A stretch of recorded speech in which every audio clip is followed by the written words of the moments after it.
the purpose of this afternoon's session, or the aim of this afternoon's session, is to explore the problem and then see what help we can put together in terms of thinking about how it might be addressed. Does that work? Yeah, that sounds good to me. So, Duncan. yeah, so I thought I would perhaps just give you a little bit of an introduction to myself and the area that I work in, and then perhaps a little bit more around the challenges that we face in my service. So I'm a physician.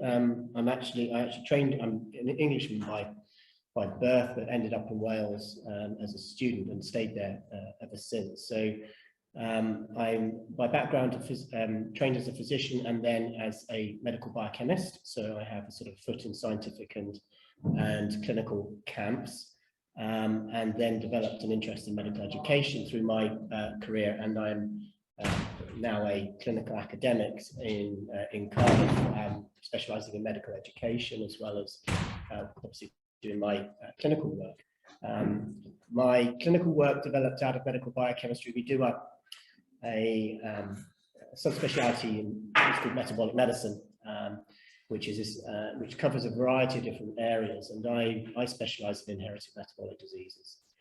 And I've been a consultant now and clinical academic with a sort of 50-50 job plan for just over 10 years. So I'm now the clinical lead for the service. My two senior colleagues retired in the last year, so I am the most senior person in my department now. So that's me. I deal in the field of rare diseases, so it might help just to give you a little bit of perspective on rare diseases and actually what sort of health problem they present. So rare diseases by their nature are individually rare. By the EU's definition, a rare disease affects less than 1 in 2,000 people. The problem with rare diseases is there are a lot of them.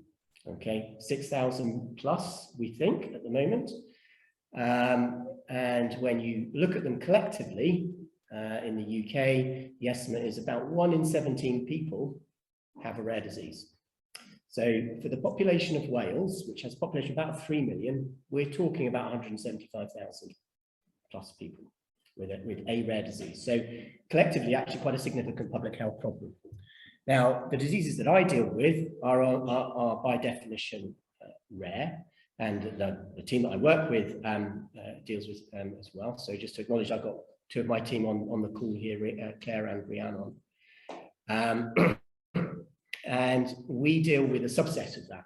But actually the principles that we're going to talk about this afternoon, and you're going to help me hopefully design some ways of thinking about this and ways we might organise our service, are in fact applicable across a very broad range of diseases, and in this category of rare disease. So one of the things that we are sort of using, I guess, this session for is as a sort of a test case, using my service as a test case that could be used as a sort of a model example case study for our services that are also providing clinical services to patients who have rare diseases. Rare diseases have their own particular challenges for patients, of course. The problem for the patients are, and as I'm sure you can see, if you put yourself in the patient's shoes, is that you walk into your GP surgery or you pitch up at A&E and you say, I've got this disease, and everybody looks at you and asks us. You've got diabetes, if you've got a heart attack, asthma, everybody, all the medics will know what that is, and the nursing staff will know what that is, but they pitch up and you say to them, I've got Fabry disease, one of the diseases I treat, one of the more common ones. People would look at you and go, what's that? And they'll either ignore it, they may do something inappropriate, they may not contact the people who need to be, or they might sort of just paralyze the medic. So often patients go into hospital and contact clinical service, have a very isolating experience. So that's one particular problem. The other problem is, because they're rare, they're difficult to diagnose. People need to think about the disease before you make a diagnosis. So that's one of our challenges, that we don't necessarily know if we've got all the people if you diagnose correctly, all the people that we think should have one of these diseases in Wales. And by my estimates, based on the patients we've got in my service in South Wales, we're probably missing 100 plus patients in North Wales that are not known to my service, probably not known to other services that may either These patients may either be diagnosed, not be under specialist care, or not be diagnosed at all. The issue is access to specialists who actually know something about these diseases. Often they're a very long way from home for these patients. If you live on the doorstep of a big tertiary centre hospital or university hospital, you're fine. If you live sort of 4 or 5 hour drive away, that can be very difficult as well. So how do we deliver these services to patients coherently across a wide geographical area? Access to treatment is often difficult. Many of these diseases have very high cost treatments. So they're very tightly regulated by a very small number of centres.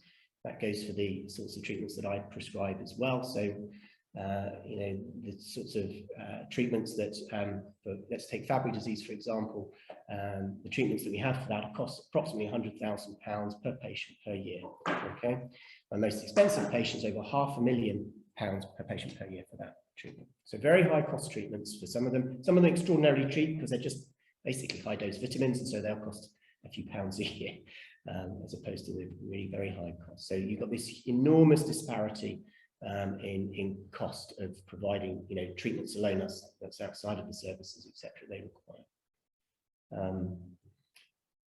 And as a result of that, it can be difficult for patients to access appropriate treatment and care in a particular area.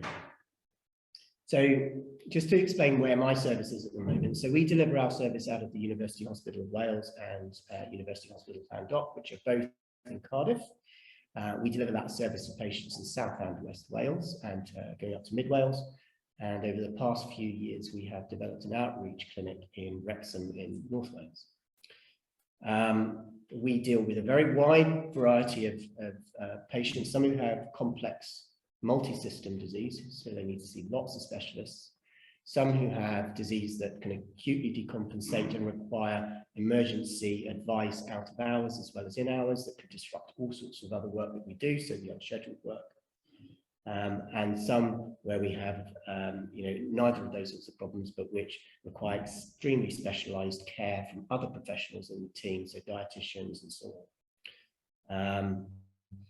We run outpatient clinics, which are face-to-face and virtual now. So COVID has really pushed us to be able to do virtual clinics, so the sort of consultation over the internet. Diagnostics is another sort of major arm for what we offer. So we offer diagnostic services. So we're linked in with a local laboratory that provides specialised services for across Wales, including newborn screening and so on. We provide specialist prescriptions and specialist advice. So we give infusions, for example. So we've got an infusion unit, and we do a lot of coordination of care. So the example of Fabry disease I just gave you, these patients will get cardiac problems, or problems with the heart, problems with their kidneys, they can have strokes, they get problems with pain, they can have bowel problems. They can also get hearing problems and eye problems. So you can see a huge number of other specialists may need to be involved in their care.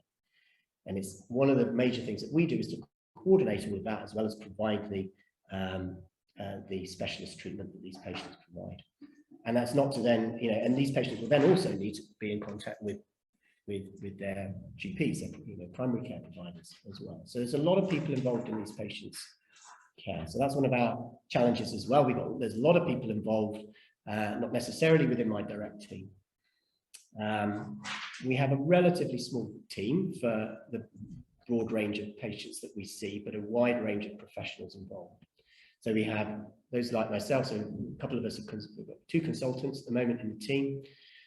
We have a series of junior doctors who help support us and a clinical fellow. We've got specialist nurses, 2 specialist nurses.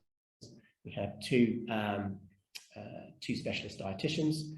We have physiotherapists. We're working on our psychologists as well. These patients, who you can probably imagine, have a lot of sort of psychological issues, sort of come up to the service, and those issues can impact greatly on their ability to sort of engage with care and their ability to cope with the disease.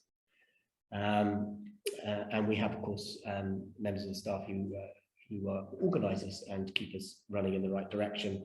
So we have secretarial staff, admin support, etc. So those are within the direct team, and then obviously embedded within the hospital. Because our service is very specialised, we are nationally commissioned in Wales. So we have a national commissioning body who provides us with the funding and expects us then to deliver. So that funding comes into our organisation, which we then have to demonstrate that we use effectively. So the problem now to put in front of you, so you've got a bit of context, I hope, with where we're at. Feel free to ask me questions, etc. as well. But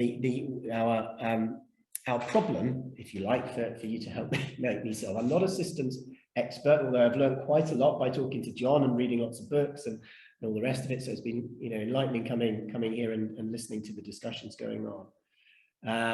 But what I'd like us to think about is how we apply principles from systems thinking and cybernetics to how we deliver care effectively and efficiently to our patients. How do we conceive of that? What are the things we need to think about? We have just had some funding from our commissioners to develop our North Wales services more extensively. At the moment, we just do a clinic once a quarter.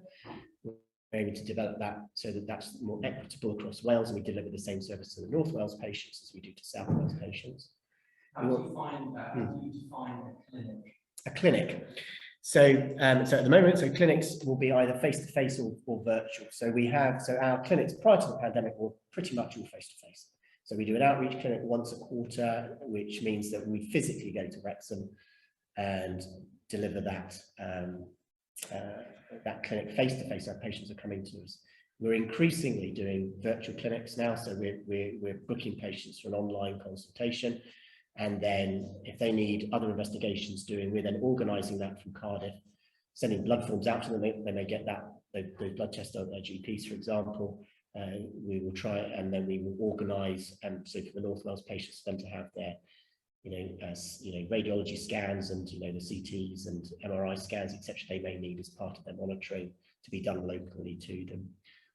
And we now have a link clinician who's based in North Wales who can see those patients outside of our usual sort of clinic times now, who works closely with us. So a clinic, in its sort of original sense of us actually physically going there, still exists. We've been paused a little bit over the pandemic, but now we're sort of expanding that concept a little bit into this sort of virtual space.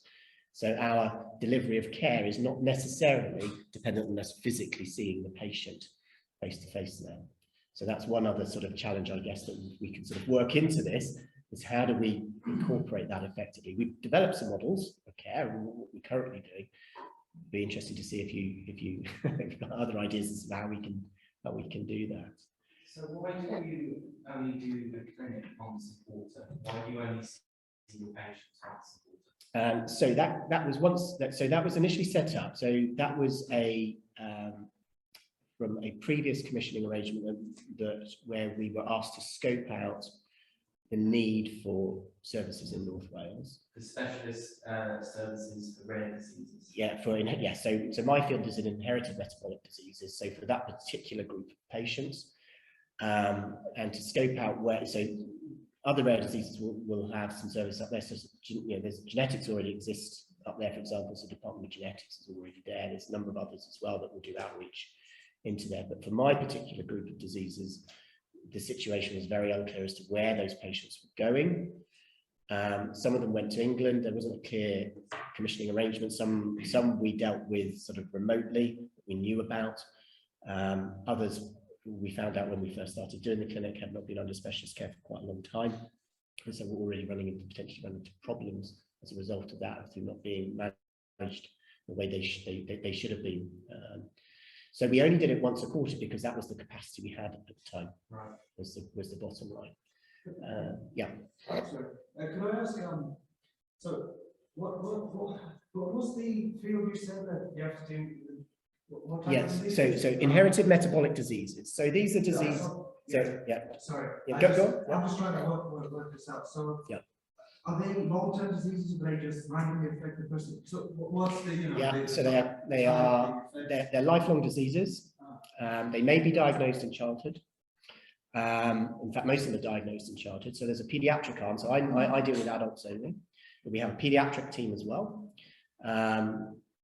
And we therefore got an issue of transition from pediatric to adult services. Pediatric services are quite different in the way they're arranged to adult services. So these are diseases of metabolism. So that involves essentially our use of energy So how we use glucose and other sugars for energy, how we use fats for energy. So breaking down those fuels to create it. So there's a long list of sort of metabolic pathways. So those who've done biology or did a biology at GCSE, I'm sure you remember the likes of the Krebs cycle, which usually fills people with dread, but is a marvel of metabolic integration at the center of the cell. Okay, actually, there's a lot of cybernetic principles and the sorts of things that we do in homeostasis and feedback, and how all of these pathways operate. Our patients have single gene defects in these pathways, so they cannot break down, for example, certain types of energy. So releasing glucose from its storage form of glycogen, for example. Can't do that. They may not be able to release energy from fats. Okay, and then they run into problems with energy crises and build up of toxic metabolites that make them unwell. So these are conditions they'll have all their lives. They may be, for some of them, fine in between, and then have periods of crises. So that's where our unscheduled work comes from. We've then got another group of diseases where there are defects in the breakdown of much more complex molecules in our body. So sorts of things that exist outside of our cells as well as inside our cells. And there's sort of a constant flux of breaking these down through a sort of recycling center, if you like, in the cell called the lysosome, and then recycling all of those components back to make new materials back up again, and into sort of building our cells and tissues. You've got defects in that, then all these complex molecules accumulate and disrupt the function of the cell and the tissues that they're in. So that's what Fabry disease is. It's one of those more complex ones. So metabolic diseases essentially comprise those diseases that affect those particular metabolic processes of, in the main, breaking down things, but also building them up as well, and can therefore have a very wide variety of effects, and disrupts, actually, and this is one of the things I think we did start to talk about, John, wasn't it, about how you think about in cybernetic terms and systems terms the effects of these different sort of accumulations on the function of everything else that's going on. It's very disruptive sort of process. So the result of these diseases, have you thought about or seen, or the fact that they have this disease, are there cycles that you're able to see in a patient where you can determine or predict, or there's a probability to scale where they would then come to you and ask, okay, I'm going through this crisis now. So I'm trying to figure out how the organization looks at this group of human beings, and given their disease, how likely they are to come to you and need services. So basically, how your receptors work to try and figure out when these people might come and see you to not overload your system to your organization. Yeah, that's a very good question. So I've sort of split that into two groups. So those patients where we know what the diagnosis is already, and those where we don't.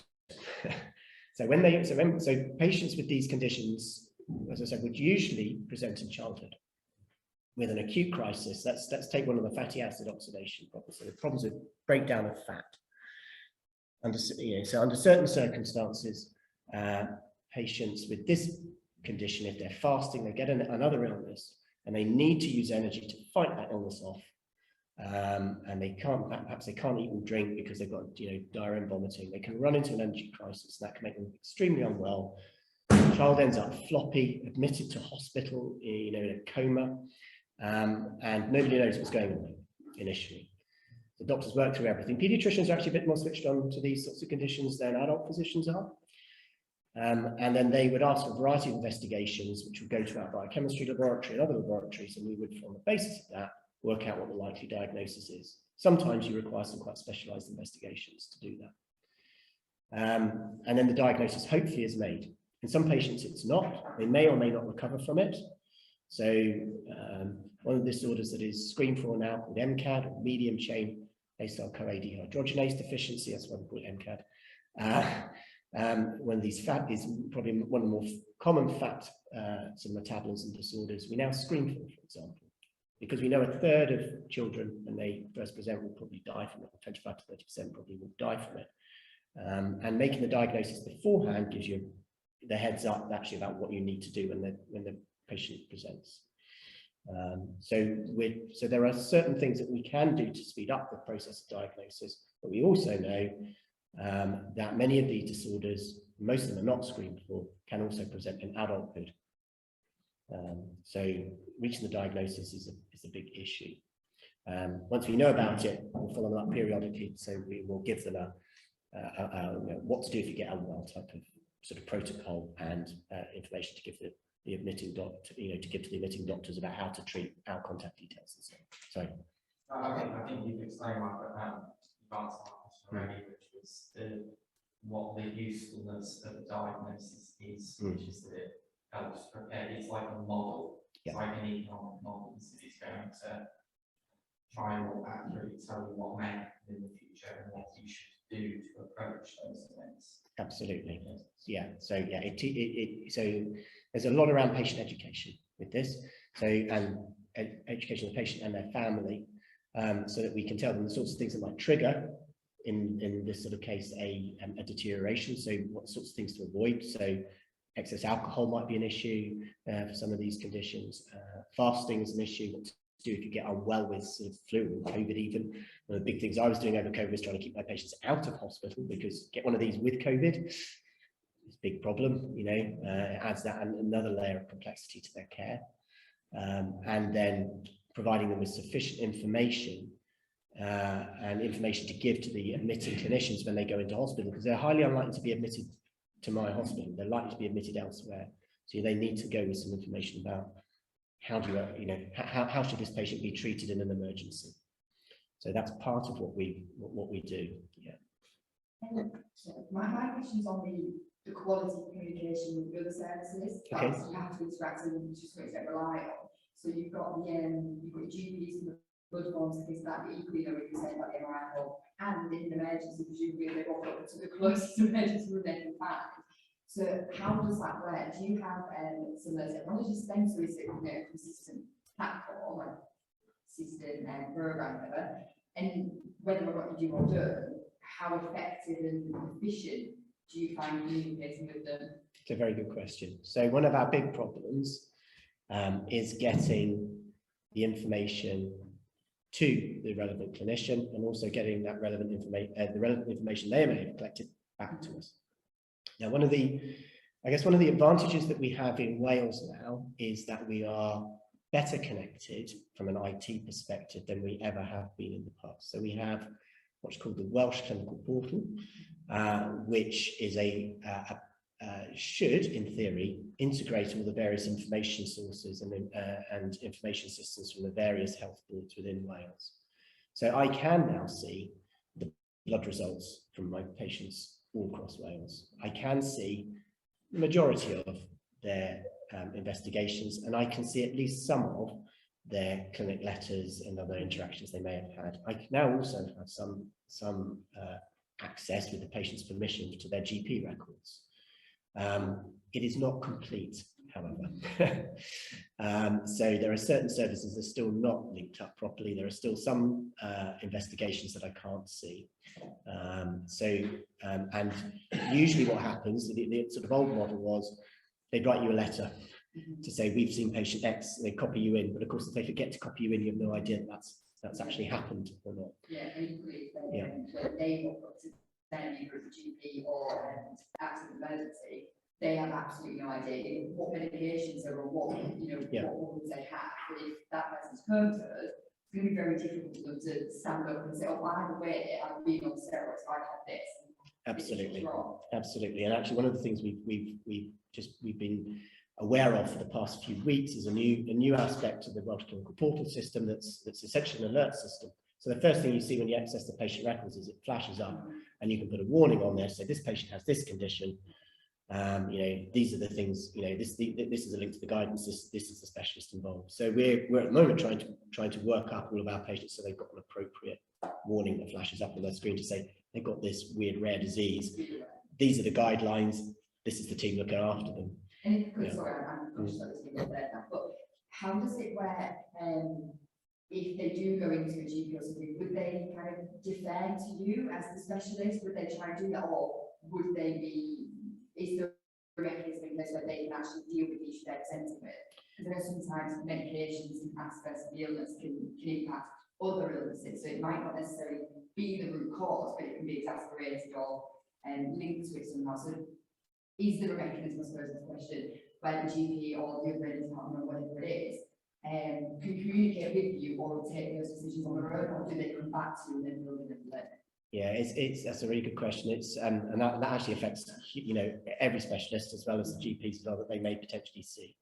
So there are some things that can clearly be that have no relevance at all to the metabolic condition or the rare disease, but the GPs or the other specialists may not know that. In which case, a lot of the time they'd have to contact us and say, "Is there an issue with this?" And then we would say yes or no. Most of the time there isn't, to be honest. Most of the time it's fine. The other thing that our patients do is they tend to treat us like a GP as well. So they will phone up about everything and anything. And one of the things that has to go back to them is, I am not a GP. Our service does not provide general practice because we're not experts in that. Actually, the expert in primary care is your GP. So if it's, you know, an ingrown toenail or something that's got infected, it might potentially impact your metabolic disease, but actually the treatment for that and the initial consultation is going to be by your GP. They'll know what to do with it. I won't. Yeah, and in terms of time scales for that, Yeah. how would that work? Can it be a phone call? Yeah, it can be a phone call. Yeah, phone call, email. Those are the main ways that things will come to us. Other services have e-advice systems, so that's sort of separate from both of those. So, you know, we're not set up with that specifically, but yes, there are a variety of different ways of communicating with us. Yeah. Oh, there. I just want to ask, if someone's undiagnosed, Yeah, and is rushed to A&E because they're in the middle of a crisis, yeah. what's the skills in the A&E that say, this is where there's the time to contact you? Or do they just go, shoot what's going in front of them? Yeah. Did you say if they are diagnosed or not diagnosed? No. They're not diagnosed. They're not, okay. So this is a crisis Right. happening, and they're rushed to A&E, so they are treated by A&E doctors, who presumably don't have your wealth of experience. How do they proceed there?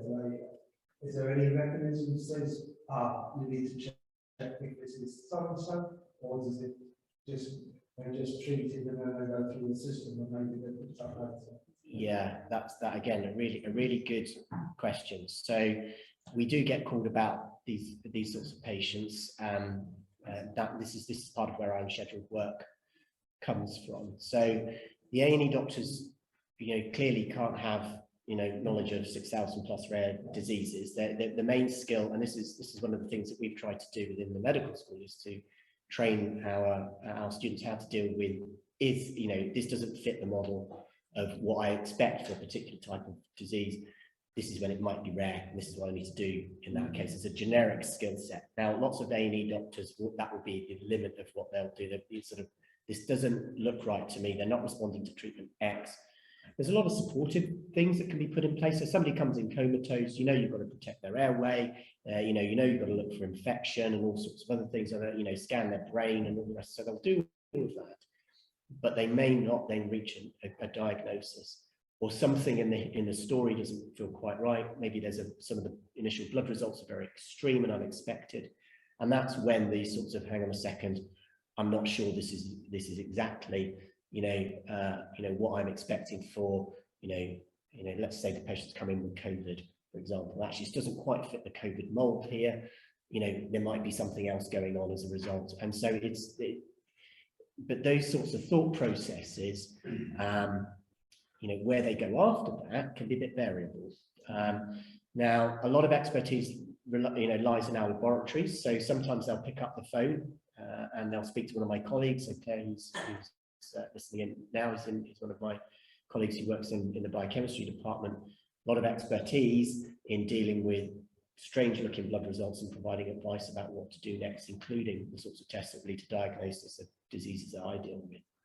And so they may go there, for example, they'll be advised on appropriate investigation.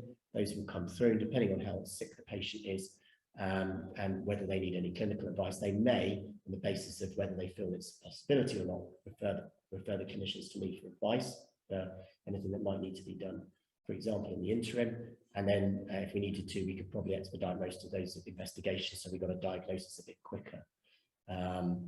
So it can be variable, and some patients are not diagnosed, and some patients as a result will die as a result of that, or they'll end up on intensive care for many weeks, or whatever it is, or they'll go through repeated episodes of this and nobody understands what it is, but they'll just keep coming back into hospital with the same problem, because it's untreated, they'll just keep coming back again and again.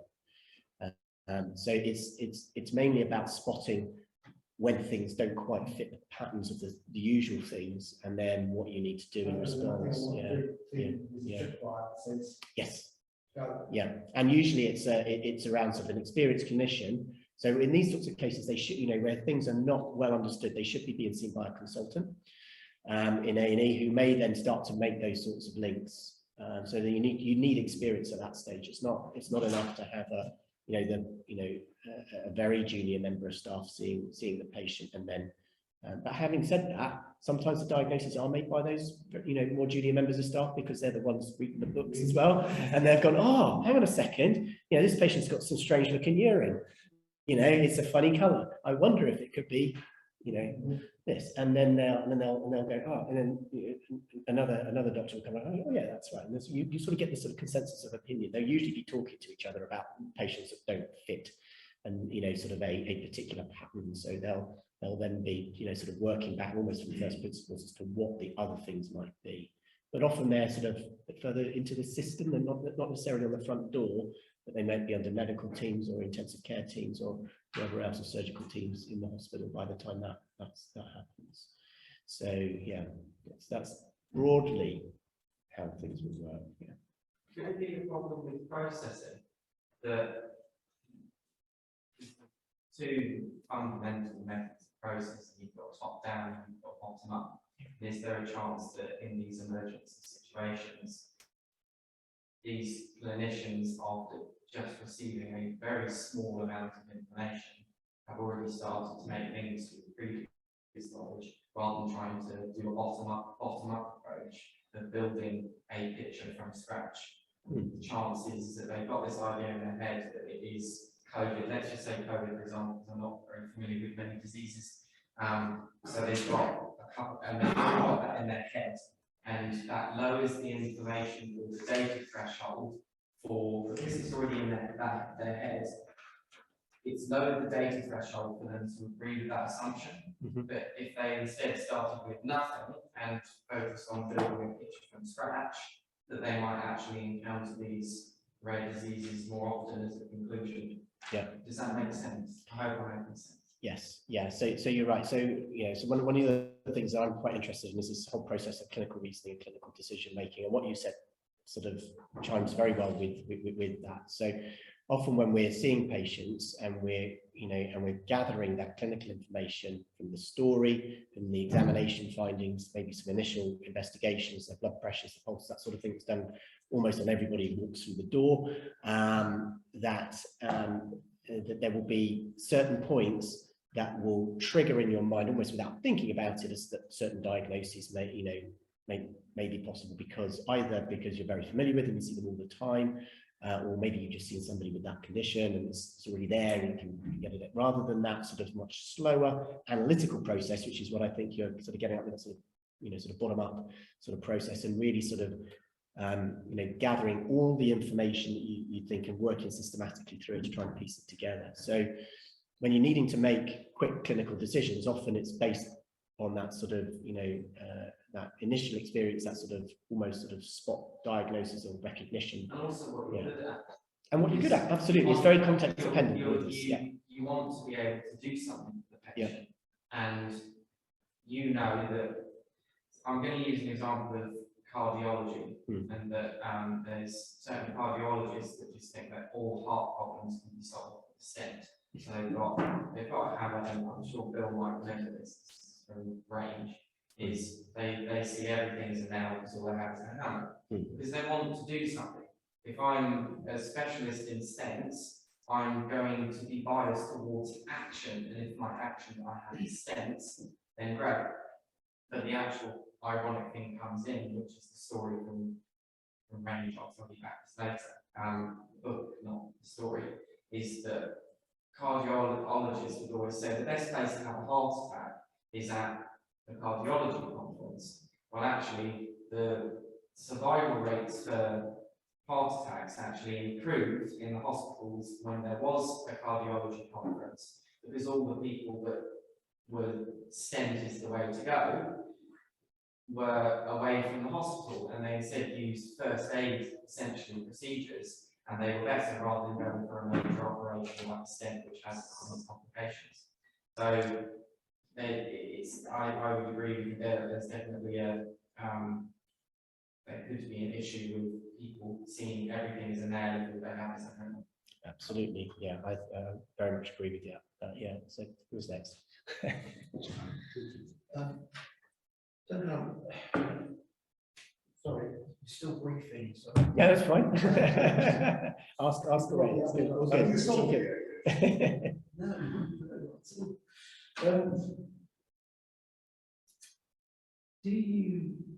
Have you got to a stage where you could start to articulate from various perspectives your own problem statements? So one of the questions that's been really, as I've listened to the dialogue, is, what problem are you looking to identify and therefore solve, but perhaps address? Yeah.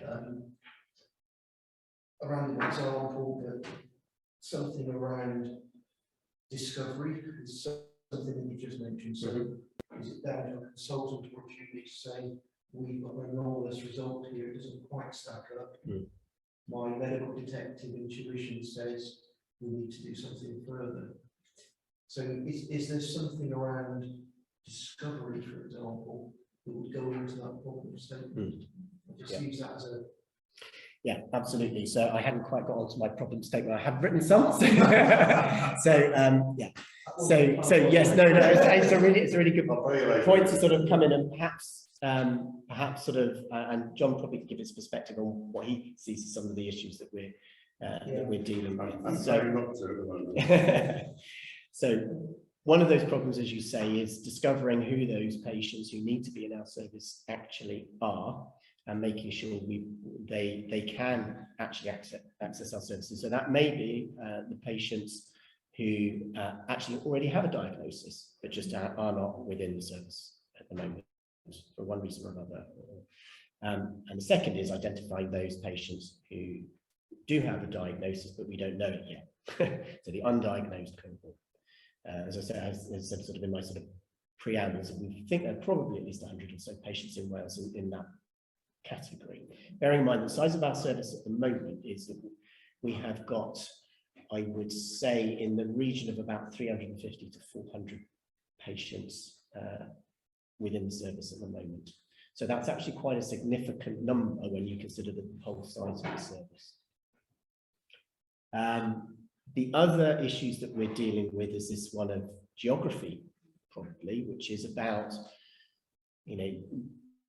delivering services equitably across Wales to, no matter where patients live, we should still be able to provide an effective and presumably efficient service to them that actually meets the needs of those patients. So the question, the question is, how do we do that across Wales so that actually, if you have a metabolic disease, actually you will get the services that you need in order to be as healthy as you possibly can. The challenge with that, and the other sort of second part of that problem statement, is how do we do that working across organisational boundaries that exist within the NHS? How do we get the information we need to be able to make the appropriate clinical decisions, right place, right time? How can we bring that all together so that we can make an effective decision on patient care, and so those patients can access the treatments they need in a timely and efficient way? Can I ask a clarification before you go back to it? So in the first description, you mentioned providing an efficient service. In the second row, you just ended there, you mentioned providing an effective service. Which do you think you'd like to do? And what's the difference between them? Okay, so I would consider an effective service as one that meets the patient's needs. The efficiency is from our perspective, because we are relatively, so providing an efficient and cost, so providing that service essentially as well as we can within the envelope, the budget and the organisational. So that's the way I see it. I'm not sure if that's... So, okay, so there's a philosophical question. Can it be efficient if it isn't perfect effective?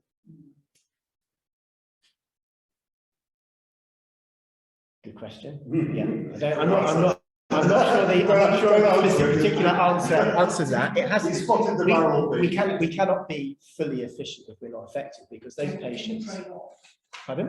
Can you trade off? Is there a certain amount of effectiveness you trade off for increased efficiency, or just cheapness rather than cost per unit, just cheapness? Yeah. Is it worth killing 3 people to save £50,000? Yeah. So yeah, I mean, that was a reflective. Yes. Yeah, I know. If you were more efficient, then the idea was you have more scarce resources to be able to then help more people. Yes.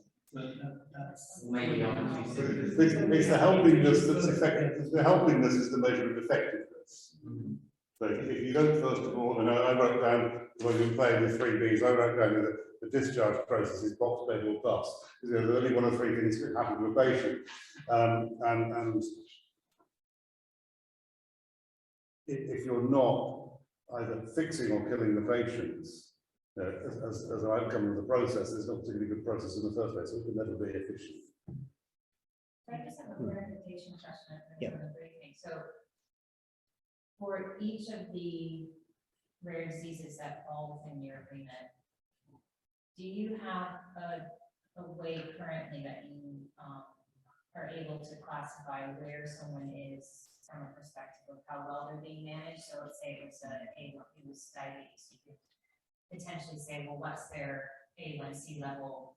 Where is that falling? Or what's the range? And therefore, do I consider them under control or out of control and by platform as an example? So for each of the diseases, do you have a way to define whether someone is considered their disease is managed versus not, and where they are in that progression? Do you have a way now that you sort of categorize?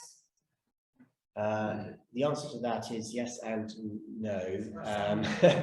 So yes. So in terms of what we consider to be, good outcomes, so there are certain diseases that we deal with that we've got, specific sort of treatment goals that we set patients, to meet in terms of what we'd expect treatments to do for patients when we, for example, perform a follow-up echocardiogram to look at the function of their heart. In terms of progression of the kidney function and so on. There are others where we've got more specific markers where we're monitoring the level of a particular component of, might be an amino acid in one of the disorders where the breakdown of that amino acid may be affected. So we look at the levels of that, we can tell how many people are meeting their targets in that area.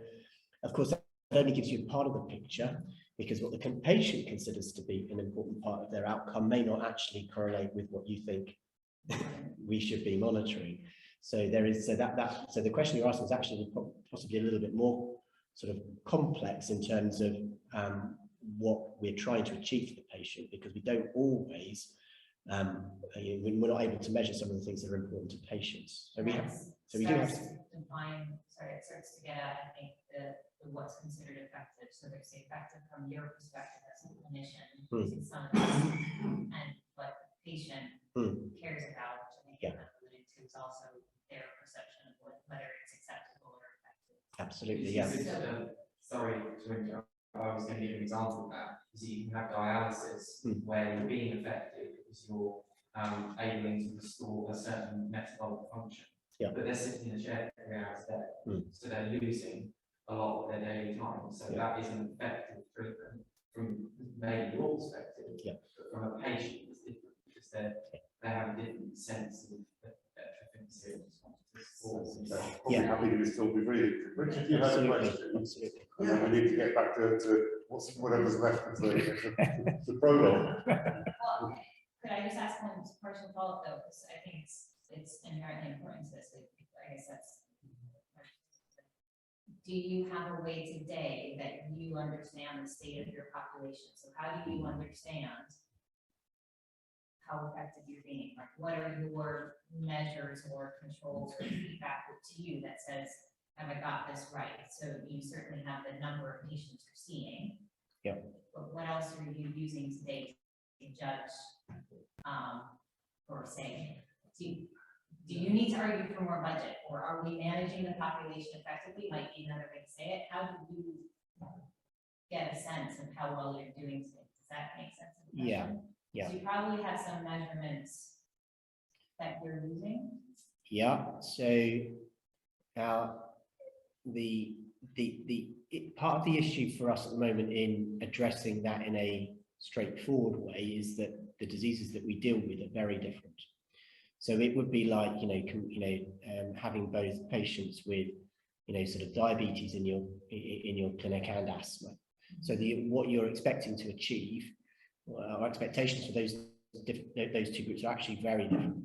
And actually, in terms of the patients that I see in my clinic, actually the differences are, the similar sort of difference, if you like, in terms of the potential outcomes we're thinking of. From my perspective, if I give an example over COVID, one of the things that that was a core outcome for us was keeping those patients out of hospital, and without COVID. So making sure they had all the advice they needed, that when the vaccinations came out, they had appropriate advice and support, and so on. So for those patients that decompensate, that we were that present, to emergency units in extremis on occasion, our aim is to keep those patients out of hospital, and if they do go into hospital, to get prompt treatment, and for it to not deteriorate to the extent they need ICU or and so on. For some of the other patients, for example, there may be much more strict treatment goals in terms of the some of the high cost treatments. We've got quite clear, we set very clear treatment goals, and patients are measured against that at each visit to work out whether they are meeting their treatment goals or whether they're deteriorating for some reason, and developing it from there. So it's quite individualized from the perspective of the individual patient, patients. But for each patient, there'll be something in my head that says, this is what we're aiming to achieve, and then we'll be looking to establish whether they've actually achieved that when we next see them, or when one of my team contacts them next, and so on. So from a service perspective, it's about, are we actually seeing patients enough? Are we providing the sorts of care that they feel they need? What do the patients think about what we do for them? And for me, internally, are the people that work within our service, are they happy, fulfilled? Do they feel they're delivering a good service? What does that look like to them? So there are a number of things that I sort of have to balance. It's not just the how well we're delivering things to patients, but actually it's how we're working as a team as well. So it's all that Those are sort your of, measurements of success. Today, are you able to say 55% of my patients, I'm seeing them enough, and 82% of the patients are saying they're satisfied? Can you get that visibility today? so in part, so how many patients are satisfied? Yeah, so we can go back to some of our previous sort of data and be able to tell you. We wouldn't necessarily have a rolling thing or anything like that. We probably wouldn't be able to deliver that in sort of percentage terms currently. We'd be able to tell you how many patients get their appointments at a particular at the frequency they would wish, but again, we don't have the information systems in place to be able to tell us that accurately on a rolling basis. And am I interpreting your answer? Am I correct in understanding you might have that data, but you personally don't have visibility? Yes, it probably exists in the organisation somewhere, but we have to, but we don't have direct access to it. So I couldn't tell you from that perspective what the what that data says about our service. So as a general observation, that seems like an inherent challenge. That today it sounds like you wouldn't have an ability to know how effective things are or not. You might have a gut sense, but you don't actually have a way to know, are things operating well, okay, very poorly? You have probably not the viewpoint to make that conclusion. Yeah, and we don't have sort of ways of benchmarking against other services and so on as well. What's In a sense of be able to sort of compare that readily. I mean, there's a very crude sort of measurement of how many complaints do we get in. We get very few. Now, one can make what you will of that. You know, does that mean we're delivering a good service? Or I don't know. Actually, our feedback is pretty good in terms of what the patient experience is like, but that doesn't necessarily mean we can do things better for them. And some of the things that patients may or may not sort of feel are working well for them may not be out actually within our control anyway, because they often they'll comment on other aspects of their care when they're feeding back to us, for example, things that are not necessarily related to our service at all. How do you know how compliant they are with the various regimes that you might wish to put them under? Yeah, well, we have to ask them by and large, unless we're actually giving them via infusions, in which case we get that data back. So how many patients are missing that? And yet that's missing infusions, but one has it is. But if patients miss infusions, for example, that we feel they should be having, is that a failure of our service, or is that because there's something else that's affecting that? Is that patient choice? Is it because they've been unwell for some other reason? Is it an issue with the so we use a home care company, so patients often have these infusions at home, so it might be related to that and that organisation rather than ours. So it's unfortunately it's not an easy question to answer, I guess. If you're not responding, it's not obvious if it's because they didn't get the care, they weren't compliant, or you had to titrate something, or it just wasn't. Yeah, and often we don't. We have some of these things we also have to delegate out to primary care as well. So, and we don't necessarily get that feedback to say, actually, what we've asked them to do is actually being done until we hear back from the patient, either in a consultation, and often it may not have happened, but equally it may have done. But again, we don't necessarily have that. I did. Go ahead. No, go ahead. It's a very complicated question. Okay. Good Hearts law is going to come into this at some point. So I think that it's worth, before you start using your canvas over metrics and tracking everything, is if you're not tracking anything at all, or tracking it very primitively at the moment, is figuring out, trying to find the thing to track that's going to come with the least opportunity cost. So if I was going to track one thing, if I could only track one thing in the entire system of care, from getting patients diagnosed to helping the ones that are already diagnosed, I think the one thing that would be most beneficial to them to track to see whether we are giving effective care is to figure out what that is first. Because what might happen is you start thinking, oh, metrics, and then you look at 17 different things, and then you're paralysed by choice. So, because are you familiar with Good Hearts law? No, you're going to have to tell me about that one. So Good Hearts law is that when you focus too much on a single metric, it starts to miss the head. And it's the idea that you get bogged down with the disadvantages of it. So if you focus on, if you're McDonald's and you're trying to focus on speed of getting customers in and out of the restaurant so that you can serve more customers, the quality of the food and the service may decline, because you may not give as long an interaction because you want to try and get more people in and out. An example is Aldi. You don't have long conversations with the people at the till, at Aldi, the cashiers. You pack your stuff away from the till to get more people in and out. Does the customer service suffer? You could argue that. So where Good Hearts law comes into this is that any metric that you focus on has the tendency to misbehave, and you don't want to get bogged down with the disadvantages of that metric, which is why I emphasise the point of picking the right metrics to track. Because if you pick the wrong metrics, for example, customer satisfaction, which could take a customer or a client, however you wish to call them. How would you prefer me to refer to them? Patients, clients, customers? Well, we would usually refer to patients. Yeah.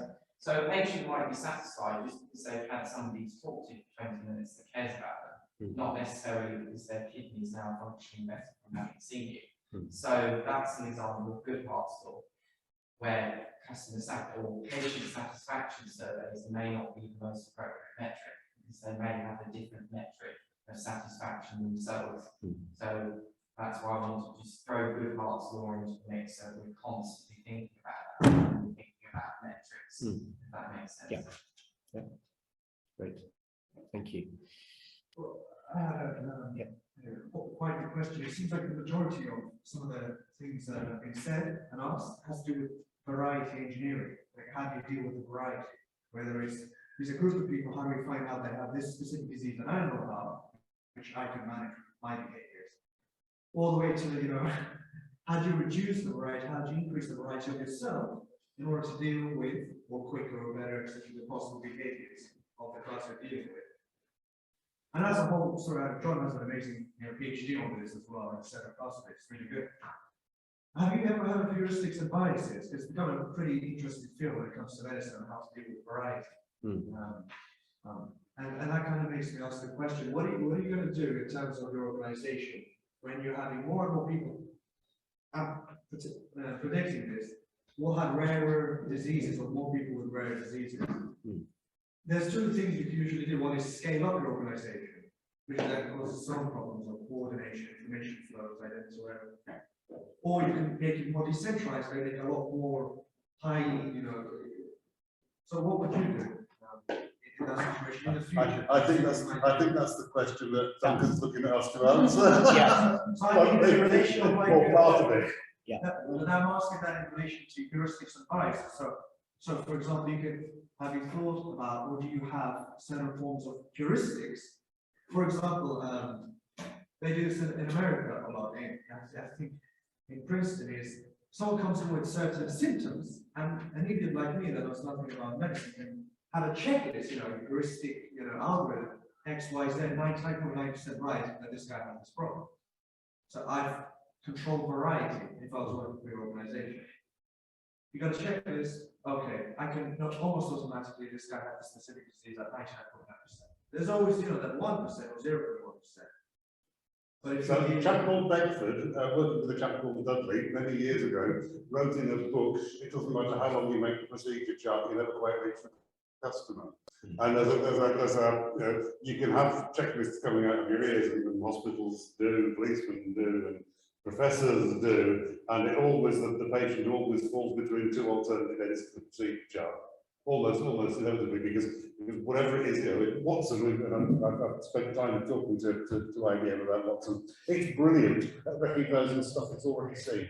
It has no idea how to deal with stuff it hasn't seen before. So what it does is your 98.9% says, well, it's probably cold coffee. But actually, it's just a wet brown drink, and it could equally be creosote. And because Watson doesn't see creosote before, it calls it coffee because it's the nearest approximation to it. So if your checklist risks ending up as a trap. No, I definitely understand that, but that's why I'm saying if you have a disease that, you know, the symptoms really connect with, that's what heuristics I think you just need to breach the threshold between a normal ailment and the rare ailment. Because if you breach that threshold, then people like yourself, is it Duncan? That's right, yeah, sorry. yeah, that's right. Because then that's where Duncan gets involved. All you need to do is breach that threshold, because some nurse or some emergency practitioner at 3 in the morning in a PACS A&E room in Cambridge, it's not going to be beneficial for them to try and figure out whether they've got some specific rare disease. All you need to do is breach the threshold for this isn't something normal, because then that means that people like Duncan get involved. So I think that's what we need to focus on. Well, that's a part of variety engineering, right? So you're trying to figure out where's the boundary right now, right? And that's the hard part. Where's the boundary? If I understand that boundary enough, I could possibly make an approach where I can reduce the variety of the environment by, for example, teaching more people to know about certain symptoms. Right? At a young age, you teach mothers, fathers. These are some things. So I think we might want to just take a step back though and caution ourselves and not try and jump into to start thinking about solutions. Because I think in the room, we are still trying to understand your context. Because one important question I really don't understand about your current context is you've identified that there's this awareness that there's undiagnosed patients that aren't diagnosed and ones that maybe, but they're not known to yet. One example of something I don't know yet about your context is if you were to solve that problem, don't care how, not that I don't care, but let's say you identify 200 more correctly diagnosed patients, do you have the capacity today to effectively treat them? And do you have the capacity today to treat, according to your treatment goals? Yeah. Are you able to do that with your current resources? So Or is yeah, that so- part of your So our uplift in funding from our commissioners is made on the basis that we would be able to find all of those patients. So the short answer is yes. Once we have all those people in post, we're in the process of appointing, but yes, we should then have. Budget's allocated per head, essentially, or it Yeah. expands per Yeah, person, so yeah. you're not worried about that. I'm not worried about the resourcing, no, because that was built in. So Okay. on the assumption that somehow we could identify those patients that would need our service that we don't currently know about, Okay. based on our knowledge of how many patients we know about at the moment, the epidemiology of the diseases, and so what we'd expect within Wales. So we have then asked for sufficient funding to be able to provide services to the level that we're currently providing, and then probably a little bit more to be able to then provide that. So yes, so the short answer is I'm not worried about resourcing. We've got the resources to do it, provided we find people with the relevant expertise to fill those posts. Right, okay. That's a slightly different issue. Yes. So there is a training and education side to this as well, because often what we have to do is we have to bring in people that don't know about this field and then train them up. So we've done that, with staff that have recently done, and it takes time, but actually you then invest in those people, and they then can deliver services. So it's not just us around the UK, there's lots of people around the UK we can send people to for training and education. Just sort of picking up on Steve's conversation, back to this idea of kind of problem statement, one used to do threat discovery, and kind of what's been sort of worrying around my head has been listening to this is looking for those positives that are undiscovered, those anomalous results, those indicators of more demand or more complexity of the management system. Back to that right engineering concept. How well do you think, or so how mature is your system at identifying anomalies, patterns, issues of inference that we need to tell? Because they would probably need to explore that a little bit further. I'm trying to adapt some experience learning from my own sort of background, where you're looking at huge data sets, layers of aggregated data sets, and looking at entities and events, and trying to draw inference from those, from that fragmented data. It will help you look for needles and haystacks, or needles in fields of haystacks, or whatever analogy you want to use, but ultimately help with the delivery of service and the identification of medical need. But how mature are you? How mature is your system, sorry? At using the data specifically to do that sort of analysis, it's not. I think it's the bottom line. That expertise lies in people rather than in their ability to spot the patterns that are required and get the relevant sort of investigations done to make those diagnoses. We don't have IT-based systems that can make those sorts of inferences for us at the moment. And it would have, and those sorts of things would probably have to be. The trouble is that the data that we're using isn't just the sort of thing that we can capture easily in tests that are done in a laboratory. It's actually it's all those clinical things that add into that whole picture and capturing, you know, the symptoms and the signs and all the rest of it into a coherent thing only actually happens in the clinician. It doesn't happen in any other context. So our challenge is, you know, but where we do have that data, you know, how do we integrate those different systems into a form that actually one could apply maybe an artificial intelligence type approach to it, something like this. We're starting to look at how we might do that, but actually it's extraordinarily difficult to get the information into a single place to be able to do that easily. It's just not set up like, it's not set up to do it at the moment. And a lot of public service systems are absolutely siloed in that way. And I take John's point around what's in, and I absolutely subscribe to that point of view. But I suppose it's the issue of how valuable that will be to continual meta systems. It seems like you've got a system of systems you're trying to influence and understand here. Yeah. And create some kind of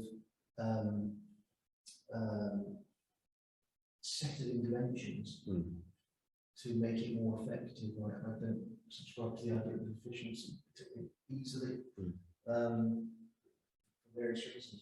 But is that kind of thinking, would that be kind of helpful to your service, or is that something you think is too far away from where you presently are? That's a difficult question to answer. I think if we can reach a point where we're able to better identify those patients than we currently are, then we will be in a better place. So if we can make that, I think that sort of going back to how actually all of this operates, it's actually a lot of it's about joining the people that are initially seeing the patients up with people that actually have the knowledge to be able to make those the next stage of the decision. And how do we better strengthen those links at the moment? Because we have people with the relevant expertise, not necessarily in my service, but in areas where they can, you know, where they are local to the available clinicians. And how do we make that an effective process? How can we make sure that that happens? Because often it doesn't, and actually the clinicians who first see the patient when they're busy scratching their head, they may not make that sort of next leap to sort of you know, and then it's about asking, you know, who do I ask? Who's the right person? So it's in parts a little bit about the knowledge. I'm not sure if that quite answers your question. I do. My question. Just hearing what's going on here, and thought just occurred to my mind, obviously, in me, that will talks about a hospital in Cook County, Chicago, which is a public hospital, so we don't have many resources, you know, for people without insurance. And they had people coming with heart attacks and so on and so forth. They devised a very simple, I can't remember exactly, but something like 5 points. And if the person had those, then get them immediately into wherever they need to get them to. And they weren't the obvious ones, so they discovered. The people that were most interested in it were the US Navy, because they didn't want to have to surface their nuclear submarines if the sailor was exhibiting signs of a heart attack and wasn't really having one, because that was meaning that their whole defence system would go down. So they were very interested. But it was this idea that less information, less data was important, because if you could identify key symptoms, that would immediately cause a response that could be taken further up the system. You wouldn't have to wait in and do hundreds and hundreds of steps. They were treated, but the patient was passed on to more appropriate care. Have you done any work on that sort of thing? So we haven't specifically. There are systems like that in place, for example, with sepsis, where, you know, there are sort of criteria that, you know, patients may meet and sort of score them, which then allows them to be triaged into a particular sort of care stream and likelihood of sepsis and poor prognosis. So there's quite a lot in the field on that, but there's very little on that in rare diseases and in metabolic disease. In part because, I think, yeah, they're rare. And if you put those sorts of checklists into every hospital, actually they're going to be used so infrequently that nobody actually knows they're there. That's part of our problem. I think it comes back to that sort of, trigger of, as you were saying, sorry, I don't know your name. Rory was saying around the sort of, at what point is that thought triggered that we need to get some further advice on this is not normal, and then getting that involved. But we don't have those sorts of systems for rare disease, but they are there for other things. And we have those sorts of processes do exist within hospitals. It's just they don't sort of, they don't really sort of go to the sort of level that one might need to be able to sort of diagnose a rare disease or manage it appropriately. Yeah, so basically, so if we were in terms of the way it may work at the moment, if patient presents acutely into an emergency unit, somebody thinks, hang on a second, I don't really know what this is, or this is a bit extreme. Phones one of my colleagues in the biochemistry laboratory, let's say, who says, oh, it could be this, do these tests, and by the way, phone Duncan. I might then get a call. I'll take it. I'll then be able to assess that patient, from what the doctor says. Is there a flow chart for that? No, we don't know. It's sort of only in our heads, really. There is nothing up on our emergency unit wall. Hang on a second, Rory. It's very important to 3. Oh gosh. So we've got a good break at 3 o'clock, so we get a cup of tea. Yeah. And when we come back from that, we could try and do some mapping and modelling things, maybe, okay. to try and take to if not an answer, at least in the direction of something that might look like an answer. Okay. So can we in the next sort of 15 minutes spill everything else out that you want to share with people? Before we do that. Yeah, so I think we probably covered most of the things that I had down here in terms of the sort of the issue. So just to recap, so we want to be able to deliver, I'll use the word effective then, I think it might be better. Effective services for patients wherever they are in Wales, sort of depending on the geography, to be able to identify the people that we want in our services, or who should have access to them if they should they so wish. Some patients don't, of course, because they've got relatively mild disease. And for us to be able to have a system where we have the right information to be able to make a clinical decision. Because very often the other experience of mine in clinic is patients is in front of you, whether that's face-to-face or online, and you need to make a decision, and actually they say, I've had X done, and you've not got that information in front of you to be able to use it to inform the decision making. And so you have to then delay it. So that's where I guess the efficiency bit comes in. That doesn't feel terribly efficient to me, because I then have to pause the consultation, collect all that information back up, and then we have to have another consultation with the patient or another call with, whatever, to be able to make the decision. So the whole process is not necessarily timely. And the complexity of delivering care across a whole country means that you're inevitably crossing organisational boundaries and the informational challenges that we have. How do we tackle that? As you think has been said, should we be centralised? Should we have lots of different sort of units across the country? What does it sort of potentially look like? What are the pros and cons of doing it in those different ways? I guess that's sort of in terms of the way I see sort of the issue, the problem is that we're in this sort of expansion phase, but actually what should that expansion now look like? Because I haven't done it yet and I'd like to do it right, or certainly as well as can be. So from my point of view, I think spent a bit more time on this than you lot. So my summary is the population factors of the geography of Wales. So if you happen to live in sort of West Pembrokeshire, getting to a physical clinic in Cardiff is a day out. And if you're suffering with one of these diseases, the chances are that a day out is a major energy drain, if not a major financial drain, apart from that.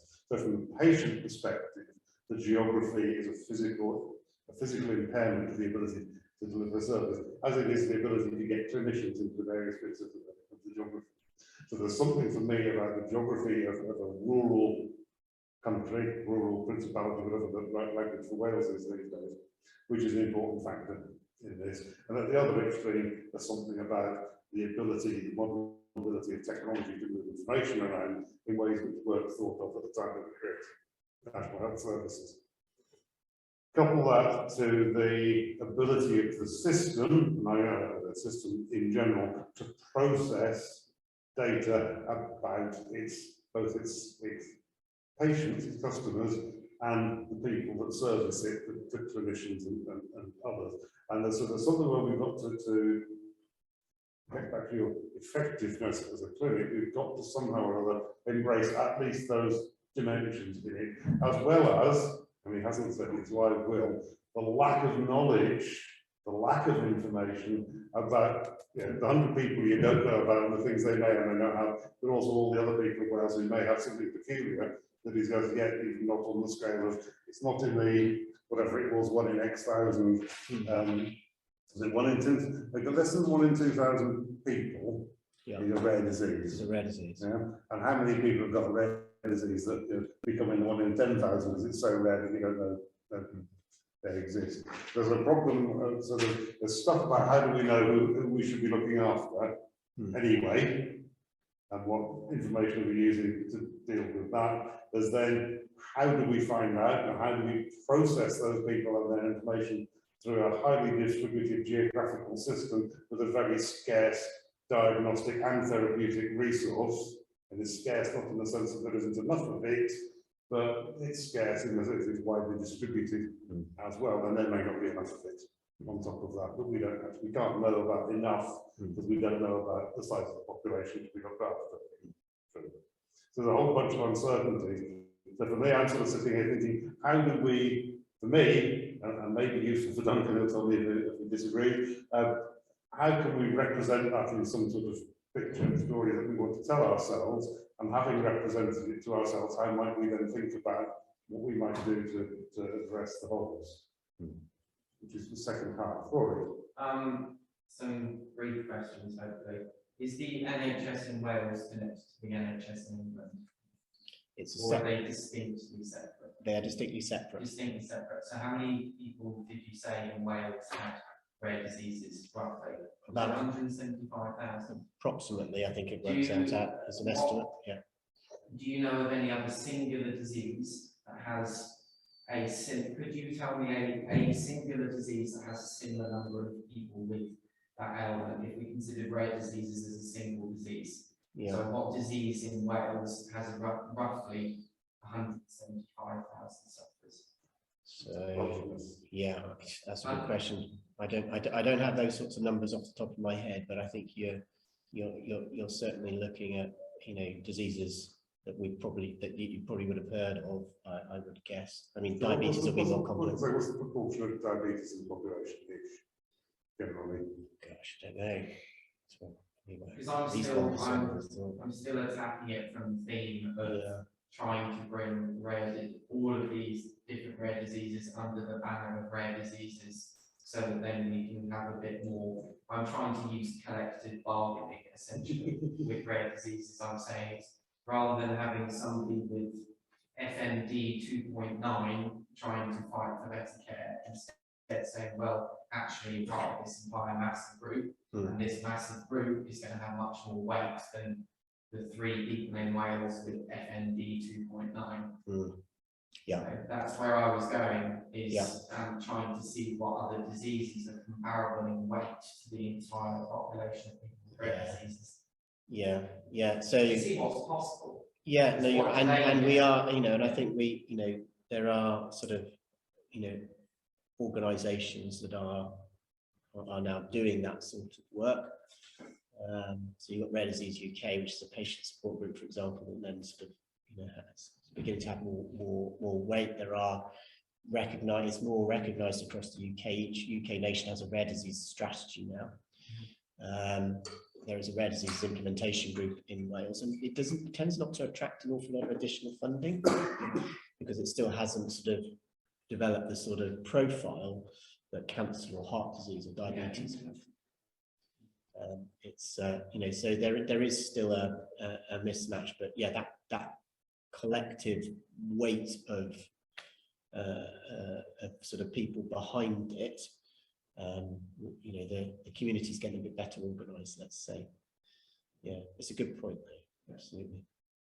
I've got a question to what you were just saying there. So if I'm basing this on me thinking you mean, you know, collective bargaining, presumably Oh, get yeah, more. you do law. No, it's not even that, but to get more resources. But my question would be whether you've got £500 collaboration a year or 5 million, if you've only got a clinic, if you've got a clinic that's still 12, 8, 5-hour drive away from somebody that has no energy and may not be able to drive, whether you've got £5 million spend information, if you take out the fact that you get them private jet, how are you getting there? Like, how is that going to improve the care? Simply having more resources when the system is broken, I don't really think it's going to make that much difference. Maybe in conjunction, fantastic, but you know, have something where throwing more money into, or something that's going to be viable with more money. I guess it's the problem as well, is taking care of ill people is not a growth task, it's a maintenance task. It's stopping bad things from happening rather than encouraging good things. So in terms of like building a HS2, for example, the idea it's not a maintenance task, it's trying to say, right, we can improve the number of jobs, we can improve the number of positive things rather than stop the increase in negative things, which is what medicine is about. So potentially there's not as much interest there. I don't know, that's probably nice and answers. I don't know. I'll have to think about that a little bit more. We just do some expenditure. And then if there's this continuing process, we'll continue to spend, if not the same, even more, we discover more and more people with rare diseases, and probably rare diseases that other people have. But there's definitely an argument that could actually be the hidden metric. Is that, I'll give another example, this is from Black Box Thinking, but you might remember this, is a charity was working with children in Africa to try and get them to be more educated. So they tried funding for more teachers, that didn't work. They tried buying them textbooks, that didn't work. What did work? They funded deworming tablets because they were all so riddled with worms that they couldn't attend school. And so you had this metric that essentially had fuck all to do with the actual education, but was actually the key metric for getting them back to school. So that might be the deworming tablets of this conversation, is rather than trying to think about things that are explicitly medicine, we just improve public infrastructure and public transport and transport connections, then maybe that would be what, because I have the same thing with on a smaller level at my old sixth form, is that we were a very big sixth form, so we offered lots of courses, but what happened was people were travelling from an hour and a half away, so they were losing 3 hours a day to come get the education. That's 3 hours where they weren't able to work and have a part-time job, 3 hours where they weren't able to have hobbies. So that has a detrimental impact, as I'm sure it has the same, well, as you said, it does have the same for medical patients. So that might be a hidden metric that we haven't. Which is why the diagnosis is in the context of the operational environment of the organisation. So actually, why aren't people coming to our clinic? Because they don't know it exists, and I've seen that one in other hospitals. Oh, didn't they get a clinic for that? Maybe I'll come along. Well, that's sometimes the problem with information, and this is the problem we had. This is what Tom Jackson's talking about in Metadata, is that you could consider the US dollar as foreign currency or domestic currency, depending on which perspective you take. And you may totally miss a clinic because it's talked about in a different way or under a different subheading. So that's another problem you have. If you're not correctly communicating yourself under a particular banner, if you say that you're a metabolic disease clinic versus a rare disease clinic, you may have a totally different set of people that you're actually attracting and reaching. That's a good point. It's precisely 3 o'clock and 5 seconds. Cup of tea? Yeah, I think We so. tell the people on here. If you're still there, people on here, are you still there? Nod your heads or wave or rattle your jewellery, as John Lennon would have put it. Yeah, still here. Enjoying it? Yeah, good. We are, Lots to think about. we are largely ignoring it. So we're going to go and have a cup of tea now. And we're going to come back in about 10 minutes. And when we do, we're going to be staring at another wall over there, which has got big whiteboards on it, which we're probably going to scribble on. You may have your own whiteboard to scribble on. Obviously, it's going to be difficult to manage interaction with that process. So I'm just sort of fair warning. Yeah, obviously, you're most welcome to remain here for the afternoon watch, join in, and we'll try and pick up comments you put in the chat. But it might be quite difficult to see what's going on. So we'll leave it with you. Okay? Yeah, no problem. Thank you. Thank See you in you. a bit. See you in 15. Hi again, Nick. Okay. Thanks. Yes,